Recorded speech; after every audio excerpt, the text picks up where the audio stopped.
Yeah. And welcome everybody to another episode of This Uncanny Earth. You're probably wondering, where is the bumper music? Where is the cameras? Where is the wherevers? Well, unfortunately, we had a little bit of technical difficulties on our ends here. So we're just going to be doing this one audio. But anyways, my guest tonight, Bigfoot researcher, wildlife researcher, all around good guy. I've met him quite a few times at different conventions that I've spoke at, he's spoken at, and we always get along real well. Solid guy. Ladies and gentlemen, may I present to you Daniel Benoit. Hello, Daniel. How you doing? Hey, Robert. Thanks for having me, man. This is awesome. I am glad to be here. Thank you, thank you. So first, for the people, tell the people a little bit about yourself and what it is that you do or like to do.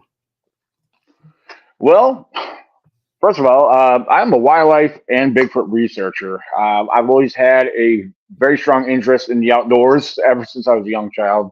I was always playing out in the woods, hunting, tagging along with dad or whatever it may be. Um, but over the years, when I got involved with when Bigfoot came into my life, some many years later, um, a whole new world opened up to me. Um, but I will tell you, my whole thing behind this is put me out in the woods. The woods is my playground, and I know I'm sure I'm not the only one to say this or think or feel this way, but I can't help but stress how much I love the outdoors, and that's where I'd rather be, most of the time. Um, but yeah, I've been involved with the Bigfoot research for about a little over 13 years now, and it's been very rewarding in many different ways. And but yeah, my thing is get me outdoors, camping, exploring, um, educating others, bringing awareness to what I do, and among along with others as well. I like promoting others, and I get it's funny I say that because I get people pointing fingers like, all you do is put stuff out there about you, about you, about you. What little do they know? They're not really paying attention. I'm actually promoting others. Yes, it's very important that I feel that I must stress on who I am and what I do, and share my views on the topic. But I am always about promoting others, and I want others to have that recognition. There's people out there that you know I know what they do, but they're really not known. I don't consider myself known, but my awareness is starting to get out there. People are becoming more familiar with who I am. So yeah, that's pretty much where I'm at right now. As a wildlife and Bigfoot researcher, educating and spreading awareness, and um, yeah, stepping foot out into the woods every chance I get. Um, I speak at various conventions, you know, up along the East Coast. For this year, 2024, most of my conventions are taking place right in the state of Pennsylvania. I got a couple of conventions that I'm hosting. The first one. Well, actually, let me back up. If we're going in um, order of the events, the first one is actually coming up in May, May 25th in Somerset, Pennsylvania. It's the Pennsylvania Myths and Legends Festival. Both me and my fiance Julie, we're working on that together. We're excited about that, and then jumping ahead, June 14th and 15th in Virginia is the annual ECBR Virginia Bigfoot Conference. So that's a lot of work being put into these events, and that's just a small touch of what we do.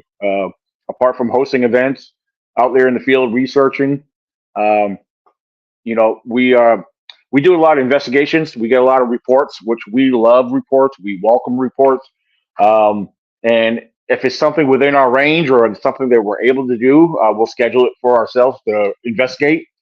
Um, One of the Sorry, biggest things folks. that. This is insane. Um, Oh, did I freeze up or something? it's been going back and forth. My apologies. Okay. Um, anyways, to get back into things, when did you start getting into Bigfoot? Like, where was your love of Bigfoot? Oh my, 13 plus years ago. I tell you what, it started off in Virginia. However, a lot of my early part of the research, a lot of my early part of the research took place. Actually, some of it happened here in Pennsylvania many years ago. But Virginia's been my main focus.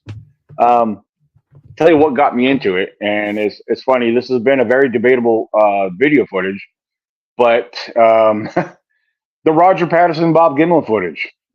Many people are well familiar with that, and it's something that caught my attention and actually really opened up a curiosity that actually developed into a very strong passion over the years. So, um, so yeah, it's that video footage really opened up the door, and I know it has for many others as well. So, um, then of course later on, watching the different documentaries and the different shows that came along, Finding Bigfoot. Um, yeah, Finding Bigfoot was a big part of it that came on later on, and now we got Expedition Bigfoot. Um, there's so many different documentaries out there. Um, it's been fascinating to learn others, learn about other people's experiences, and learning and hearing the different theories that are involved in this. Um, so it's kind of hard to say where to, you want to jump on board with some of these, but I'm somebody that especially when I first got involved in this, I heard and learned of a lot of theories, but I, um, I was like the kid in the back of the classroom taking notes. I didn't jump on board with anything, but I took notes of them. Until this day, I like this. I feel that it's something that I keep an open mind about. So, if that makes any sense. But um, let's see. I'm just checking. I know we had some technical difficulty earlier. Can you still hear me, Robert?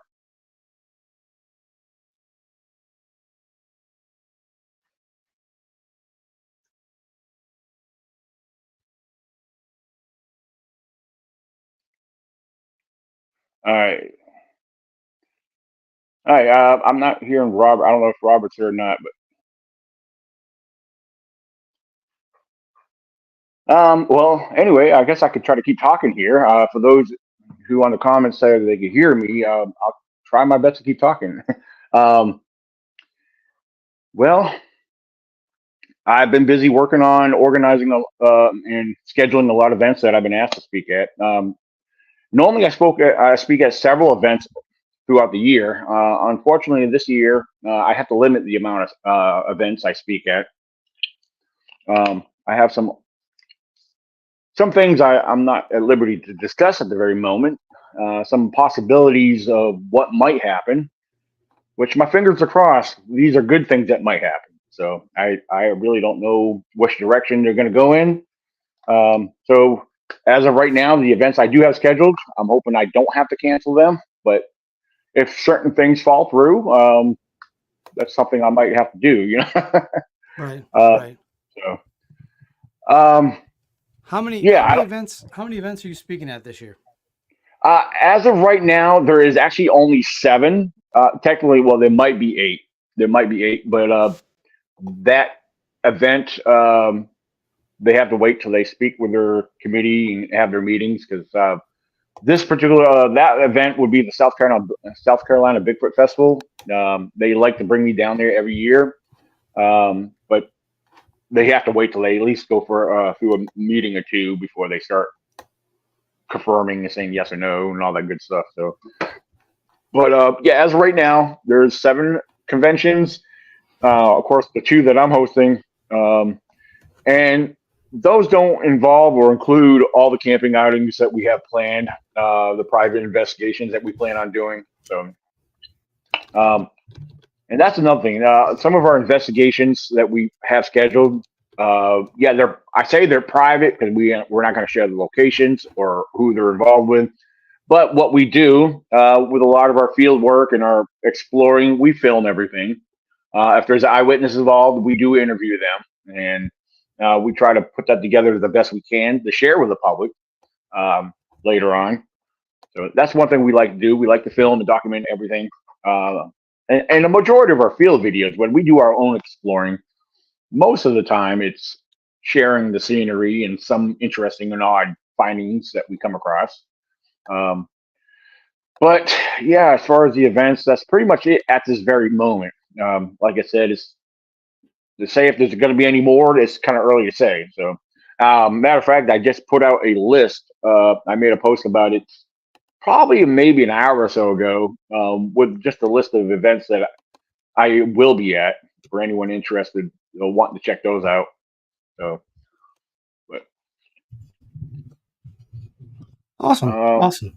Are you strictly into just Bigfoot, or are you looking at like other things like spirits or UFOs, or like I know Bigfoot is like your major passion, but do you delve into anything else besides that?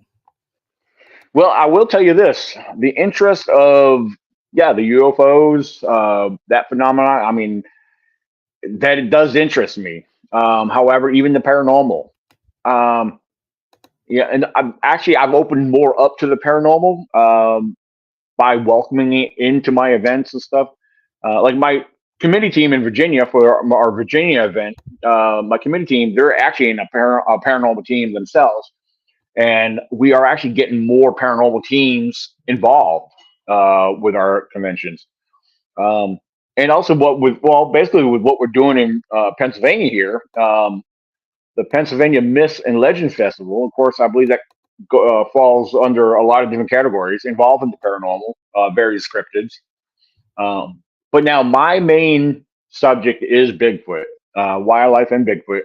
Um, Now, if I witness another cryptid that or see something strange, I'm not afraid to admit that I've seen it. Hopefully, I would love to document it if that becomes possible.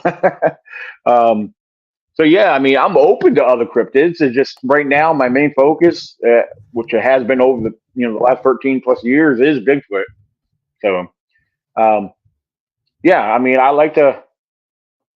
I mean, there's a part of me that wants to start looking for other things, but here's my thing: when I'm out exploring, all my years of being in the woods, um, the only evidence I have found of any cryptid would be Bigfoot itself. Apart from known wildlife species, because I am always looking. And here's the thing: as I tell people, I look for the wildlife evidence because to learn and know what is known before seeking the unknown. To me, that's very important. Because as we're observing and as we're looking, if we could focus on what is known, the unknown is going to stand apart. I mean, you want to look for everything. You want to be open minded, but you also want to take your time and be very observant. Um, so as I'm looking, of course, again, my main focus is Bigfoot. And over the years, I have found large humanoid bipedal tracks. Um, I can't say that I've ever come across anything other than Bigfoot as far as the cryptid goes. So, but yeah, I will be open to look into other things. If I had to jump into something else, I think my other cryptid I would like to get into, which has always been fascinating, is the Loch Ness, or those that are similar to the Loch Ness that we have here in the United States. But Right. so, I think for me, the Dogman is the one I find to be the most fascinating currently, because okay, they have different sightings that they've had up in Wisconsin and everything else. So for me personally, I think the Dogman is. Though I've watched some of your shorts on your YouTube channel with Bigfoot and stuff, and I got to right, say the eye shine part is what kind of like because a lot of the stuff that I see on your channel. Uh, you could tell it's fake, and I like how you spot them and call them out instantaneously. Like, yeah, this is fake. You could tell it's from a suit. You know, right, like you can 100% tell that this is a guy in a suit walking around. You could tell by their strut. You could tell by the way they move. Um, but a lot of the Dogman cases, I don't hear too many hoaxes about them, and I feel like the Dogman itself is more tied into Native American folklore. Not saying the Bigfoot isn't, because we do have um, some reports of Native Americans and Bigfoot almost kind of living side by side in their own right. little habitat. Um, so on the concept of Dogman, where do you stand on something like that? Like Bigfoot's one thing. Because Bigfoot, you don't really, from some of the reports that I've read, and I'm by no means an expert, so please don't anybody say I'm an expert. I'm not. Um, a lot of times, Bigfoot, when people get too close, they'll protect what's theirs, right? They'll protect basically what's around them. I haven't heard them getting too aggressive, though. I've seen a couple little small reports here and there of like, if you get too close, but I feel like that's more of a defense mechanism than it is an aggression mechanism. Right. But with Dogman, the reports that I've been getting were very aggressive, like very like you felt Hmm. something when you saw them. What are your thoughts on Dogman and like that whole kind of concept? Well, to be completely honest with you, as I tell a lot of people, I tend to stay away from that, but this is where I stand on it. And, I mean, everyone's got their beliefs and whatnot. At this moment, I honestly don't believe in Dogman. Even though I don't believe in it, doesn't mean he does not exist. But that's just my belief on the subject itself. However, with my research and my exploring and my observations, not once have I ever come across anything that would appear to be of a large canine track. The only canine tracks I've ever witnessed or observed were coyotes and possible wolves. One of the biggest things I've seen, especially on social media in these dogman groups, I see people picturing, sharing photos of feline tracks, very large feline tracks, and calling them dog tracks or dogman tracks. And see, that's where my wildlife and Bigfoot research comes into play, or that phrase I shared earlier: learn and know what is known before seeking the unknown. Because there's a lot of misidentification out there, a lot of misjudgment, uh, a lot of people that are misinformed. Now, there is a number of people, including myself, and some individuals, of well known, I'll say, without mentioning their name, but I've heard presentations from others where people believe that what they believe to be a dogman, they may be misidentifying a type of Bigfoot. It's believed that there are several different types of Bigfoot. I can't prove that, but I believe that's possible. But as far as the dogman thing, I'm going to keep that an open mind, um, till I find some evidence otherwise. I mean, right now, I'll just have to say, I I can't right now. And just, I'm not saying I won't, Right, but right. I would love to jump on board with that. Just like a lot of other cryptids that are out there. I mean, come on, they got a convention for frogman. I was like, where is this? Where did that come about? Right. But No, so, but no, yeah, I'm sorry. Go ahead. no, go ahead. And I agree with you. I'm a person that, out of everything, I'm always one to say, you know what? Let's find out what it could be first before we delve into the unknown and we have to figure out what it might be. I've Right, said it before, if you've ever been into like what they would say a haunted house and you hear a door slam, well, is the door at an angle? So if you don't put something in front of said door, the door will shut. It doesn't matter, right, if you don't put something from it. And I feel like a lot of times you get a lot of researchers in the field, and not just Bigfoot, UFOs and everything else, where they want, and you shared a quote, I think, that I saw either today or yesterday, that you want to believe something so bad you're willing to turn that blind eye to something that it probably isn't. So you're like, I want to believe in it so bad that it's got to be real. This right, has got right. to be real. So you're like, you could see, some corn have fallen down. You're like, oh my god, it was a crop circle, it was aliens. Well, no, that's not what it is. But and I think we've all kind of fallen victim to that in some ways. I mean, I have in certain, like, nothing that I'll like go out there and make videos about and try to prove this, that, or the third.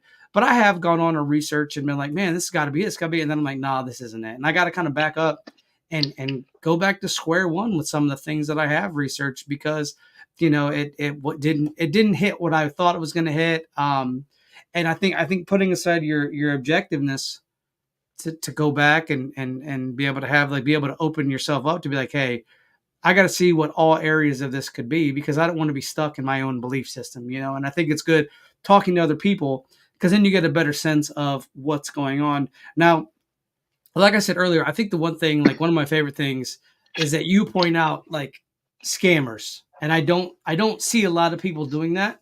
Yeah. Of course, everybody will say, "Well, this is a hoax, that's a hoax," but you call them out by name, and I gotta say, like, I respect that because, like, if you're in a field that everybody's kind of they're already kind of making fun of it a bit. People who don't believe, skeptics and all that will be the first ones to be like, "No, that's what are they doing out in the woods?"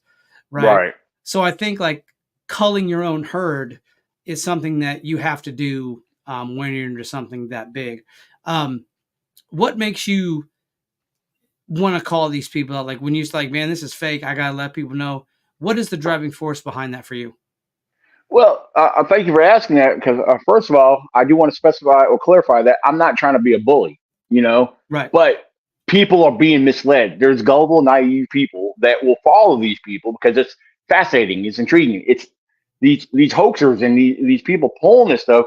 They know what it takes to entertain the people. They know for a fact that there's gullible people that believe anything on the web. They jump on it. Well, two, it's bringing them views. There's some of these YouTube channels. I mean, yeah, mine's monetized, but some of these other YouTube channels are got big numbers and they're monetized. They do whatever is necessary to bring in the views. Therefore, they're making that money. I'm familiar with what some of the money they make. Um, Right. so you got people will take a known hoaxer's video footage and use it and share it around under their own monetization. Now, to me, that's supporting that hoaxer, regardless of how you use it. I've been attacked for that. I have been, I don't want to say I created enemies, but I've been shunned by people. Some of my own friends, hey, you can't be doing that to them. That's they're only doing it for this purpose, and it doesn't matter. They're sharing a hoax, and people are believing in it, and that's what I find it offensive because I care about the subject so much. I care about the truth, regardless of what that truth might be. I want to put the truth out there if it's known. And so again, a big part of it is I feel offended by people that are gullible. I like there's a lot of scams and a lot of hoaxes, not just in the Bigfoot world, but I see people sharing all these pet scams, lost pets. It's all a bunch of BS. But yeah, as far as the Bigfoot thing, I mean, Sonny Vader, everybody's sharing Sonny Vader's videos around. He's a known hoaxer. He's been caught. But you know what? They like to use his video footage. Sonny Vader is a genius because his video clips are only no more than 2 minutes long at the most. And he's getting 10 to 20,000 views per video. And I can only imagine what his wallet looks like right now. So that's just one example. But so that's where I go with that.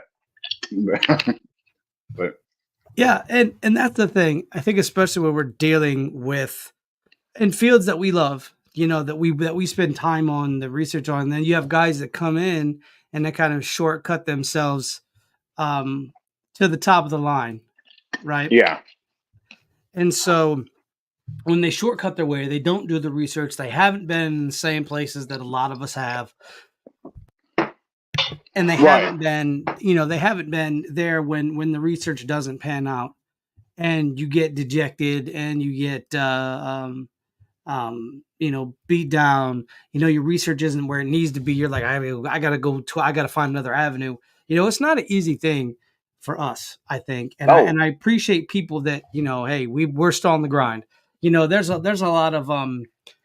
There's a lot of podcasters like myself and me, my co-host. He'd be here tonight, but he's not feeling up to par. I said, all right, take the night off. Of course, this stuff happens when he takes the night off. I think he cursed the show. No, I'm kidding. But there's a lot of people. See, we know a couple people in a similar podcasting vein that they always take cheap shots at us. We've never done anything to these people. I had one of them on the show. You can go back in the episodes, and we've done nothing but big them up on all of our episodes. They got a bone to pick with us. They got a chip on their shoulder. I'm not here for it. I'm not here for whatever business they want to do. They don't concern me. right. And so I'm not going to give them the spotlight, and I think what I enjoy about people like yourself is you expose people and say, hey, you're not getting this, this you didn't earn that. And I feel the same that way. It's easy to sit behind a microphone and a camera and talk for hours. Shoot, I do that all the time. I can do that all the time. Right. It's going out and doing the research and meeting people and going to these places and speaking and meeting people that actually have had encounters, people that Right. have actually seen these things, people that have been through occurrences that most people can't explain.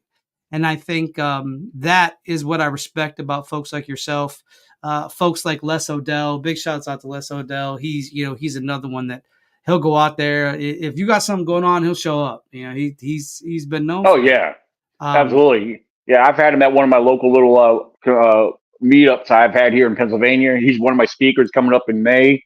So yeah, I mean, I spoke with him in West Virginia, other at the West Virginia Bigfoot Festival. Yeah, he's a great guy. oh And yeah. real quick, I wanted to make mention. You know how you mentioned like you do a lot of talking behind the screen or on the screen. People like you are like well. Let me pinpoint just you in more directly. People need to listen to you more because from my observation and having you on my show, you're very intelligent. You're full of information. You're educational. People need to hear that more, And so, yeah, we need more people like you. So, yeah, don't put yourself down when it comes to yeah, yeah. But, yeah, absolutely. So, I shared this around. Anybody that's from my channel, yeah, subscribe. Subscribe to this gentleman right here. You need to hear more of him. So, And I 100% appreciate that. Thank you.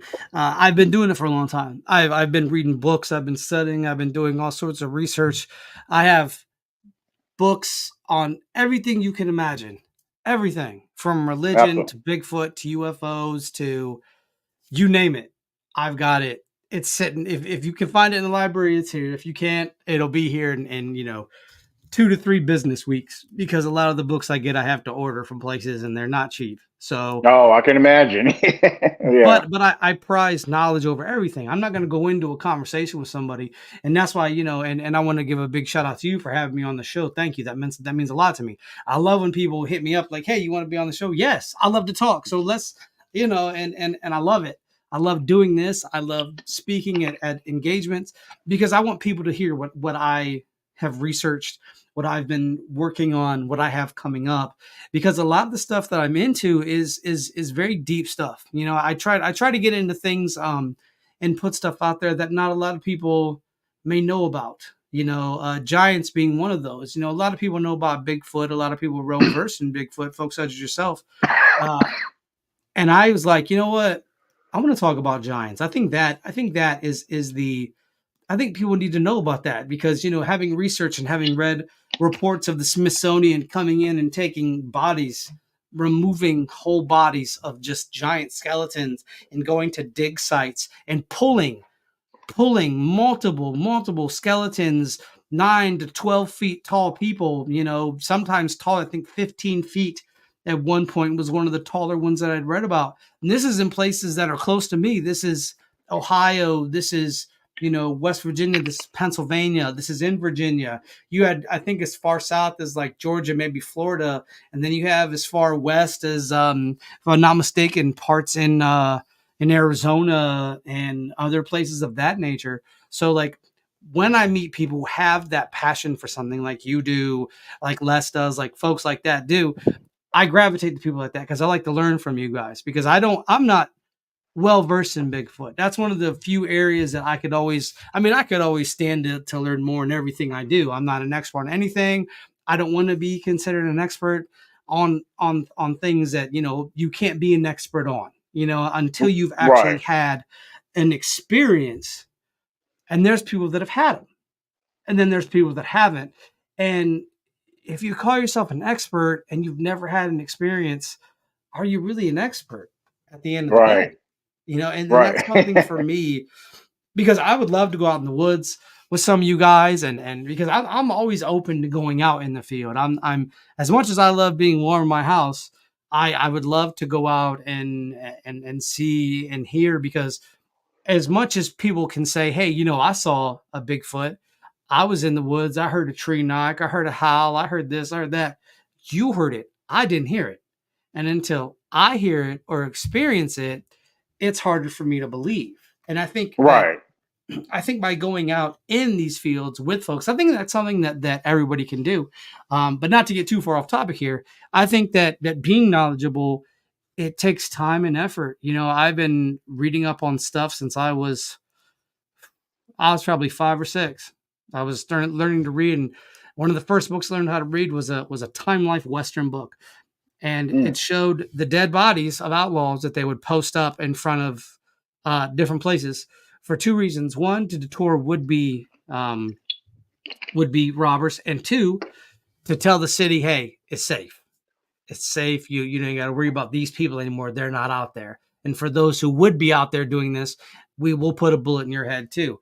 And from then on, it just kind of like that bit of macabre, I guess, just kind of went into that direction. And so as I got older, I started researching UFOs. I started researching ghosts, spirits.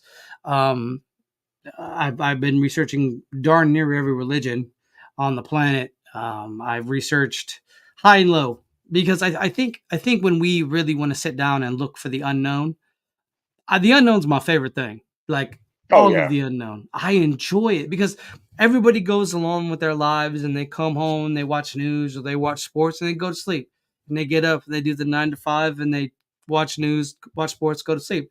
While I'm saying there's nothing wrong with any of those things, mind you, I have a job as well. Um, I think that having that love for the unknown and wanting to explore, I think makes your life better. In my personal opinion, I can't vouch for anybody else but myself, but I think that it makes your life better. I think that I think it's a good thing, and I think having the knowledge of these things, going into something and being knowledgeable, or if you are not knowledgeable, then go into places, go into these speaking events, hear folks like Daniel, but soak in the knowledge like a sponge so that you can understand it. So next time you're around your friends and maybe somebody mentions like, "Hey, what do you think about Bigfoot?" Well, some of your other friends might not get it, you'll get it. So then you can Right. have that conversation. Okay, now you've got a friend. Now you two are investigating. Now you two have set up a little YouTube channel. Now you're out in the woods doing it. I think it just betters your life overall. Right. Like with me, along the lines with what you say, like I have my fields. There's various field topics that I like to read and study on as well, and and I personally, it gives me the knowledge and understanding of things that I don't get to witness in person sometimes. For example, real quickly, I mean, I do a lot of studies not just on wildlife or in various species, but primates, non-human primates, gorillas, chimpanzees, baboons, bonobos, all the various species, orangutans. I like to read and study on their known behaviors, what they've been observed and witnessed, performing and doing, and learning about their diets. I do that. I find for me personally, it's necessary to me to understand them because I like to compare their behaviors, their characteristics, and everything in between, along with what we compare and relate to Bigfoot. The reason behind that is I find a lot of similarities. What we're reporting about Bigfoot, well, look, there is a known species that's already familiar, or that's already known for doing this. But with that being said, I'm not making Bigfoot equal to them, but there's that line of primate I want to keep open. But just throwing that out there, that's where it gives me knowledge to understand the species of primates. You know, people say human are primates, so yeah, which we are scientifically speaking. So, um, but yeah, jumping on to other things you cover there too. It's like regardless of what field you're in, you got to have a passion, or not just a passion, but you got to enjoy doing it. If you can enjoy doing it, that's a big plus right there. Because I can learn and read and study and gain all this knowledge, and then having the experiences in the field with the Bigfoot, topic. As I tell people, like you said yourself, and I can speak for myself, that I'm not an expert either. I like to share my views and my beliefs, and then I'll go along and share my experiences. And some of us have more experiences than others where we could say, well, I witnessed Bigfoot doing this. But most of these claims come from people's personal beliefs and say, no, Bigfoot doesn't do that. Bigfoot does this. But yet these are the same people say, I'm not an expert. Well, you never witnessed this, so how do you know? So there's a lot of that going on in the Bigfoot world, in the community, So, I mean, I know people that will tell you all these facts out of their mouth, but where are they getting their facts from? They Right. didn't witness those facts, they didn't witness that. But, you know, because I'll ask people, I said, did you see Bigfoot doing that? Like, tell me about it. No, I didn't see him. No, then how do you know? That's my whole point. And, and I won't call people out directly on stuff like that, but I'll question them back to get them to realize what they're saying sometimes. Because I don't think they all intentionally mean to come across as that, because Bigfoot's a fun subject. We want to be able to come across to our peers and those who might be following us as very knowledgeable. I like to do that too, but I try to throw facts out and explain why I'm saying what I'm saying. This is why I believe this. And, you know, um, now, yes, I've experienced tree knocks. I've gotten responses from mine and other various occurrences. But when you experience enough of them, you kind of draw your own conclusion on what they might be or what they might mean. You know, I still can't prove what they might be, although I have my belief in them. Right. Some people say it's this or that. It could be. Yeah, there's always that possibility. Just like when I find things in nature that I find that, okay, this is odd. I don't think weather did this. I don't think some of these things I find, tree structures and formations, for example.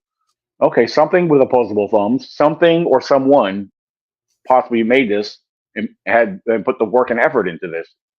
I have videos I put together for educational purposes on all these shelters and structures that people find and post pictures of. I have found them too, but guess what? I'm not going to tell you Bigfoot did them, because here's in the video, as I show people, look at this guy gathering all these sticks. Look at the shelter he put together. These are the same shelters and structures that people say, I find a Bigfoot shelter. This is a Bigfoot. You know, I try to show people the objective side of things. Why are you saying Bigfoot did that? You didn't witness Bigfoot making that. But look, I'm showing a video of a human being building that, So I just try to get people to understand and open their minds and stop thinking Bigfoot. Get Bigfoot off your brain, Because that's the one thing people ask me.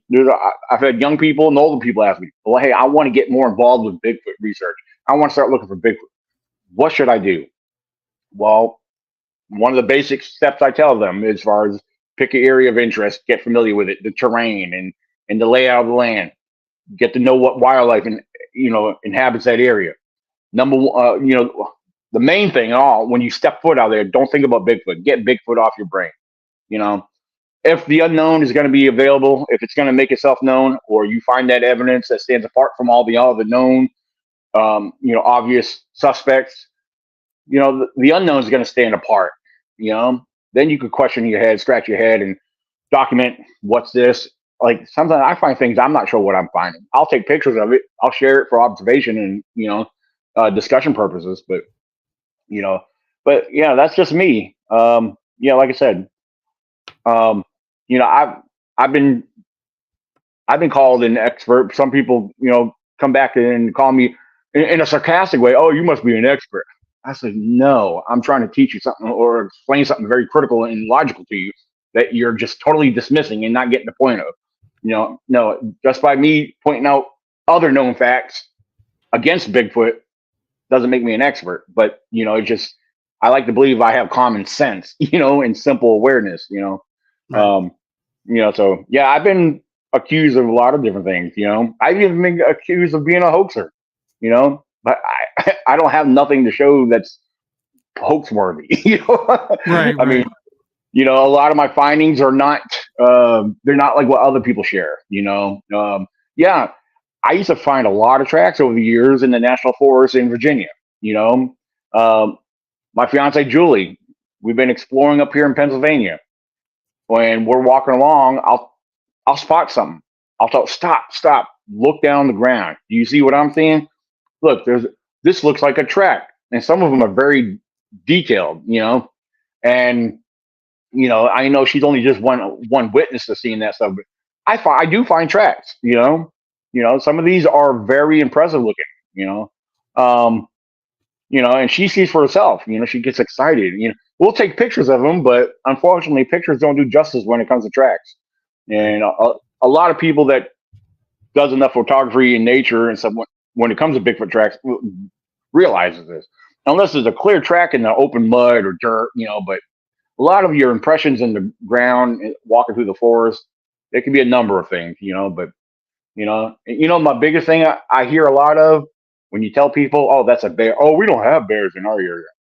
That just because you don't see them doesn't mean they're not there. Bears are very elusive too, Right. So Right. they don't like to come around people. No, they don't. So, Like, no. leave them alone. Leave them alone. They'll leave you alone. I've only seen one bear maybe two in my life, and the one I saw was in West Virginia. It was a baby bear. And it was off. It was off on shore. We were on a boat going down the Elk River, and we was off on the shore. And I saw the bear, and I'm like, Mama's not far behind. Mama's in there, because he was playing. And I'm like, if you go over there and mess with that bear, I guarantee something else gonna come and get you. But Yeah.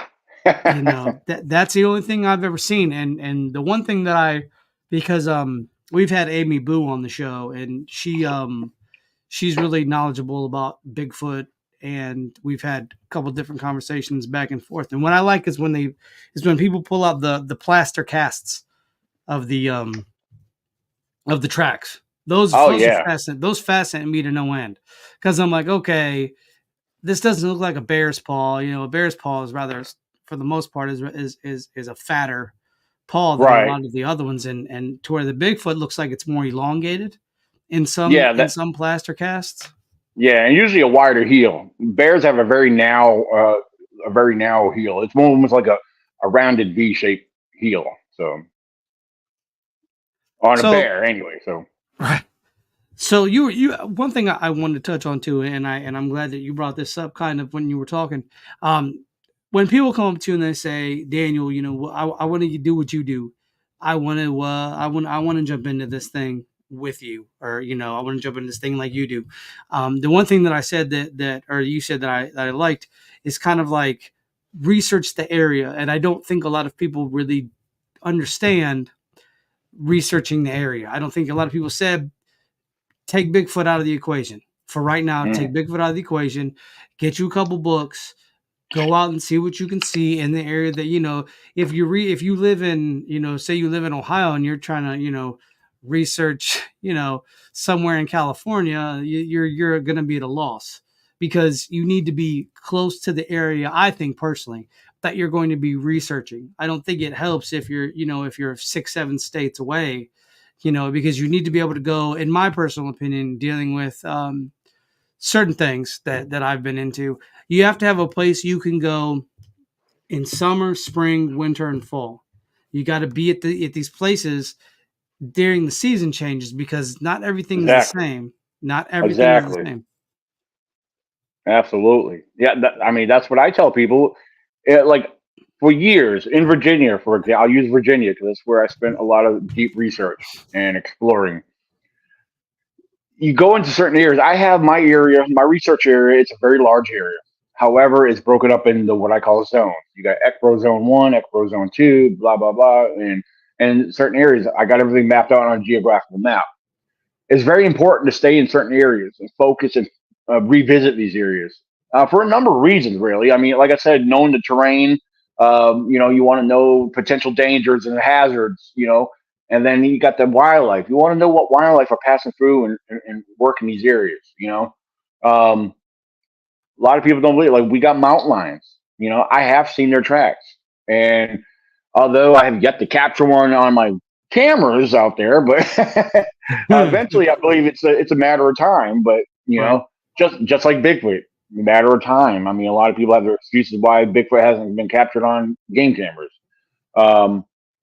Perhaps he has. Some people are keeping it to themselves, or unless you see the fake ones on social media, which there's a lot of them.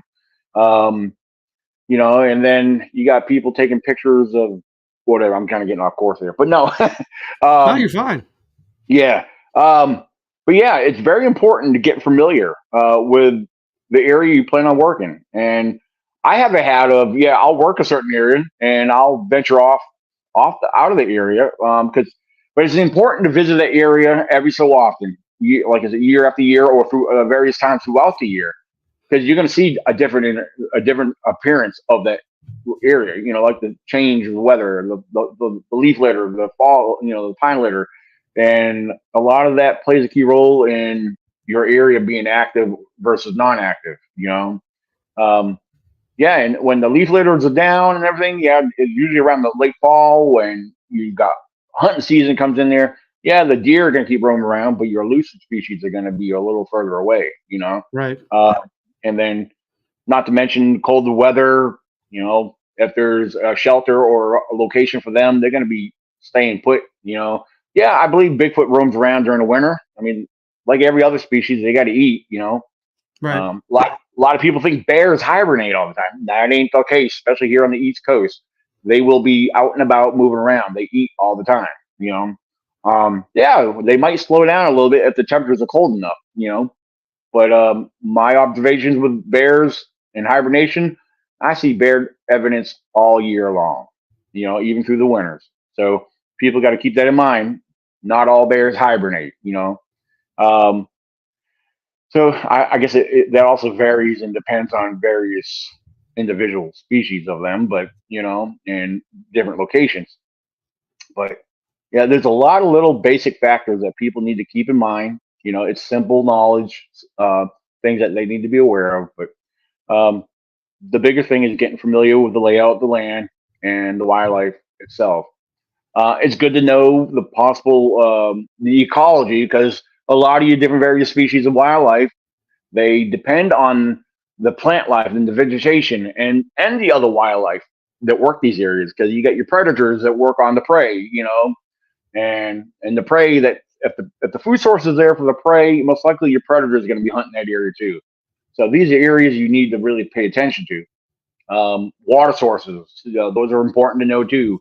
If you got water sources in the area, just think about it. Your prey is going to be there. The predators will be there. So it's all basic knowledge and understanding, really. There's a lot of things you just got to keep in mind. So, yep.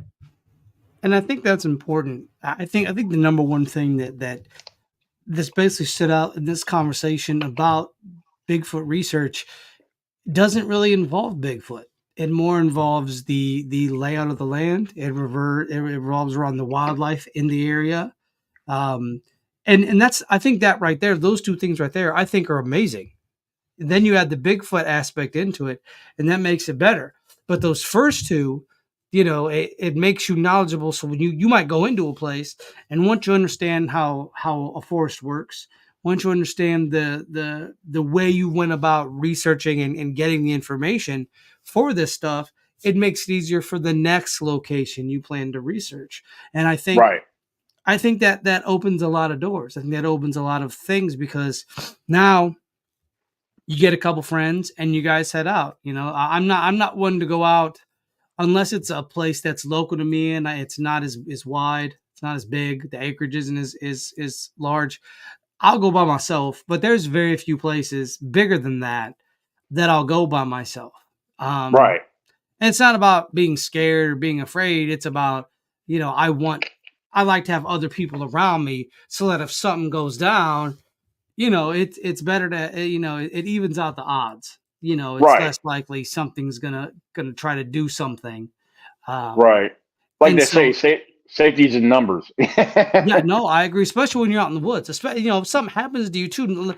Say something just happens. It's not even anything, not an animal attack, or you don't run into Bigfoot, but you fall and break your leg. What then? Right. No, people can't hear you if you're out there. And some of these wooded areas, they're not just a couple miles long. They're very much larger than that. You got the Appalachians. The Appalachians alone are multiple states, the Yeah. Alleghenies, all of these places. So I recommend that people, if you're going to go out investigating, always take a buddy. And you Yeah. probably do the same. I've seen a couple of your videos where you do the same. And I want to put a special point on the video. It was a reel you had about you found a den.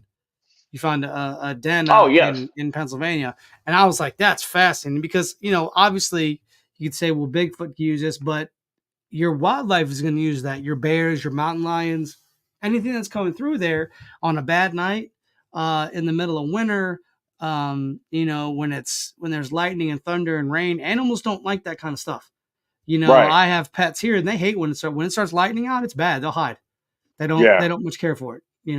So that gives the wildlife a place, and it's dry. They're not getting wet. So I thought that was a really interesting part that you put into your video, that the den, so to speak. I thought that was really interesting.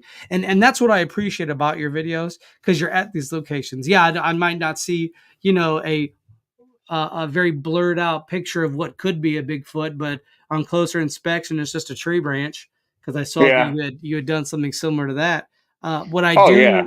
I do really enjoy, though, is I enjoy the fact that you're out in the woods, that you're out there, and I respect people that actually will go that extra mile, not just do armchair Bigfoot research where they're watching, Finding Bigfoot and you know eating whatever and listening or watching that Sunny Vader guy's videos. They're actually out there.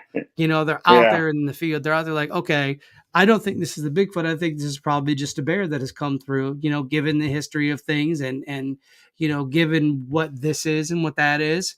And another thing I think you brought up too that I enjoyed was the fact that you said, okay, now once these occurrences start happening, I can hypothesize that it is this, but I still don't have verifiable proof Right. that it is that. And so I respect that, because a lot of people, they'll hear a tree knock 6 or 7 times and automatically it's a Bigfoot. Right. Oh, I don't. Go ahead. yeah. For example, you mentioned tree knocks. Now, I've heard wood on wood banging and knocks out in the woods, but then again, I've heard things during the hunting season. Like, I'm listening to the woodpeckers up on the big dead hollow trees above me, and everyone that most of us are familiar with the most common sounds when a woodpecker is pecking on a tree. They sound like taps. Yep. Well, that's not always the case. Some of them sound like wood on wood knocks. You know, so people. I've heard people saying, "Yeah, I was walking down a trail and I heard a tap tap over here, a tap tap over here," and the way they're describing it, they're thinking they got Bigfoot paralleling them. Meanwhile, I'm thinking, "Wow, you got woodpeckers around you." You got some So, birds. You got some birds going up and down them trees. but yeah, woodpeckers can be very deceiving on their, like I said, it's not just a simple tap, tap, tap, tap, tap, tap, tap, tap. Sometimes sometimes we hear them like a drill, or in some cases, like I said, they sound like a wood on wood knock, like someone's taking like like a heavy baseball, like a bat, just Yeah. tapping on a tree, and you get that knock sound. Some woodpeckers, depending on the type of tree, the age of the tree, and it'll produce a bassy knock. Like in Virginia, we have what you call, and I've seen some of them up here in Pennsylvania, but you have what they call bull pines. They're usually a thick, heavy bark, big round tree, and I love doing my tree knocks on them because they give off a good bassy knock. But so yeah, there's a lot of things that people need to take into consideration on what they're hearing. Nighttime, I believe it could be a different situation. Yes, I've heard tree knock responses. I've gotten tree knock responses in the middle of the daytime from my tree knocks. Now, was there other people out there playing games with me? I don't know, but I got responses so I can't say, okay, that was a Bigfoot. I've had, like one of the locations me and Julie went to visit and investigate for the very first time. I was not expecting nothing there because there was never no reports there. There was never any sightings in that location that were documented. Well, the first night we were there, after it got dark, it was dead quiet. It was kind of, I don't want to say boring, but I decided to give off a couple whoops, just for the heck of it. And right after doing that, just inside the tree line, straight out in front of me was a knock. Right after that knock, straight out from where Julie was sitting, out in front of her, was another knock. So I questioned that. Okay, I mean, it got me excited because okay, this is nighttime, and okay, what's in here? What's out there? Something's there doing that. So, I mean, yes, I would like to believe and contribute that to a Bigfoot, but and I mean, I would be completely wrong to say yes, that was a Bigfoot, and I didn't witness what made that knock. But so yeah, it's easier to believe it was a Bigfoot than to say it actually was a Bigfoot. So Right. but yeah, so yeah, it's just I mean, the whole thing with the Bigfoot thing too. Like I said, a lot of us, and I can speak for myself on this, but I know for a fact everybody out there, when you're out there Bigfooting, it's exciting, it's fun, and Bigfoot's going to be on your brain regardless of what you experience. Right. But then, and we tend to drain out all the logical side of things. It drains out the critical thinking, you know, and yeah, maybe at first I'll get excited and think of this and that, but then after I get to think about it, okay, I have to consider this, these other possibilities, you know, um, like a lot of the odd stuff we find or anything odd that we experience that we cannot explain. I always tell people there's always that possibility. You cannot rule out the possibilities, but you can't make a fact unless you witness what performed it, what created it, or what vocalized it. All the above. So, Awesome. so yeah, yeah. Well, Daniel, it's about that time. I want to thank you for coming on the show. I apologize for all the audio, visual hiccups. Definitely that was on my end. I apologize. I thought it was on yours, but I'm hearing the comments. Everybody's like, yeah, we can hear him just fine. So it's something in my Oh. audio. That'll be worked out for the next show, you guys. So don't think I'm going anywhere because I'm not. But I want to give a big special thank you to Daniel Benoit. Daniel, where can people find you, and what event is coming up that they can come and see you at? Well, I'm not as elusive as Bigfoot. I'm pretty easy to find. So, I'm basically all over social media. Facebook's the main primary source, so you can find me at under Daniel Benoit at ECBRO 98. I have my main profile, which you'll know it's me because I have the blue verified check mark next to my name. Then I have my main ECBRO, East Coast Bigfoot Researchers Organization Facebook group. You can feel free to check that out. We welcome everybody. Then I have my ECBRO fan page and whatnot. There is a public figure page, but I have more followers on my main page than that one. But yeah, I mean, my next coming event I'm going to promote coming up right now is the May 25th Pennsylvania Myths and Legends Festival. And that's happening at the Bakersville Community Grove in Somerset, Pennsylvania. So if you want more information on that, go visit the Facebook event page. And yeah, and I mean, I post my field videos and everything on my YouTube channel. Roberts has that scrolling across the bottom. Feel free to check that out. And if you have any questions, shoot me a message, send me an email, ecbro98@gmail.com. And that's pretty much about it. And thank you for having me on here, Robert. This has been a pleasure. I really enjoyed this. Awesome. Well, you're definitely welcome to come back. We definitely will probably have you back on again. I definitely want to go out and into the woods with you at some point and check this stuff out, see what's going down. And you guys will be able to hear it from me too. So I appreciate my community. I appreciate Daniel. And as always, why be boring when you can be uncanny? We will see you with my co-host next week. Take care, folks. Peace. Whoop.